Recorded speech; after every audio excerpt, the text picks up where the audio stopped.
এক সাহাবী এসে বলেন, ইয়া রাসূলুল্লাহ, ইয়া হাবিবাল্লাহ, আপনি আমাদেরকে কিছু আমল শিখিয়ে দেন, আমরা আমল করব।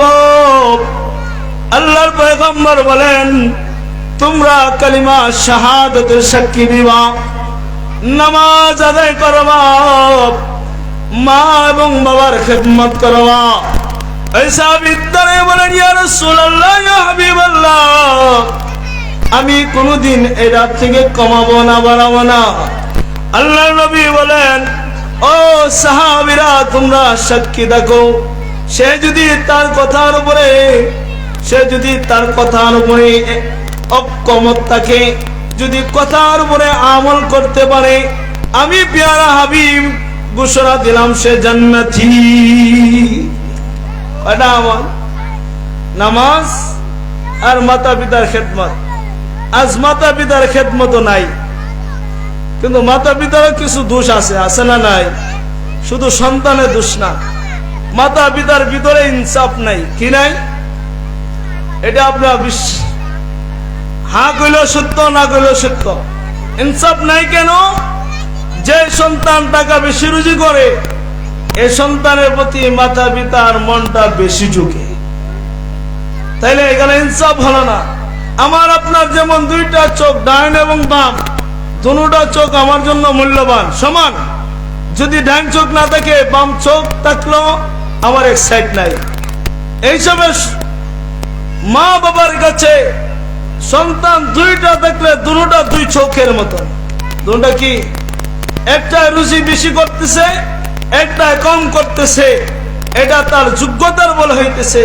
কিন্তু আমি মা এবং বাবা হিসাবে দুটো সন্তান আমার কাছে আদরের বেলায় সমান, সম্পদের বেলায় সমান। আমি যদি এখানে সন্তানকে যদি ঠকাইতে চাই, হাসরের মাঠে আল্লাহর কাছে জবাব দেওয়া লাগবে। কিন্তু সন্তান কোনদিন মা বাবার নামে অভিযোগ করতে পারবে না।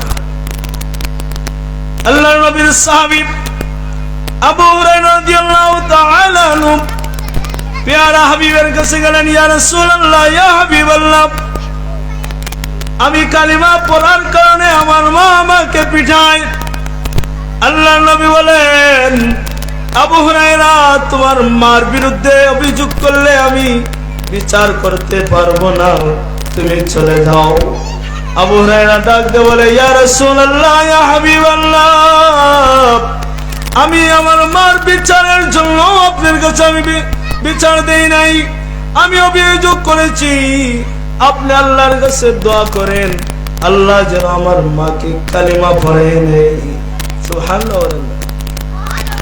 আল্লাহর নবীর সাথে সাথে হাত উঠাইয়া যখন দোয়া শুরু করলেন, আবু হুরায়রা পেয়ারা হাবিবের ঘর থেকে এমন একটা দৌড় দিলেন, এক সাহাবী আটকাইলেন, আবু হুরায়রা, তুমি দৌড়ো কেন? পেয়ারা হাবিবের কাছে দোয়া চাইছো, তুমি আমিন বলো। আবু হুরায়রা বলে, না না না না, আমি দেখি আমি আবু হুরায়রা আমার বাড়িতে আগে পৌঁছি কি না আমার পেয়ারা হাবিবের দোয়া পৌঁছে যায়। আবু হুরায়রা দরজার সামনে গিয়ে যখন মাকে ডাক দিলেন, মার শব্দ অন্য দিনের তুলনায় ভিন্ন।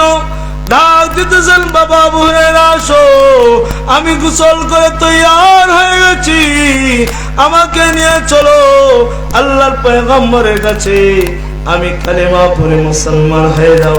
সুবহানাল্লাহ। তাহলে পেয়ারা হাবিবের দোয়ার একশন আছে না নাই? আল উলামা ওয়ারাসাতুল আম্বিয়া, উলামায়ে কেরাম সেই নবীগণের ওয়ারিস, দিনার ওয়ালা দিরহামা, কোন সম্পদের ওয়ারিস নয়, ইলমের ওয়ারিস। দুনিয়াতে কিছু উলামায়ে কেরাম ভুল করতে পারে, কিন্তু কিছু উলামায়ে কেরাম আছেন যারা দোয়া করলে ডাইরেক্ট আল্লাহ দোয়া কবুল করে নেয়। শাইখে কাতিয়া রহমাতুল্লাহ আলাইহি দেখছেন, শাইখে গুনাই রহমাতুল্লাহ আলাইহি দেখছেন, বৃষ্টি হয় না, শাইখে গুনাই যখন এরালিয়া মাঠে বৃষ্টির জন্য দোয়া করছেন, প্রায় সময় মান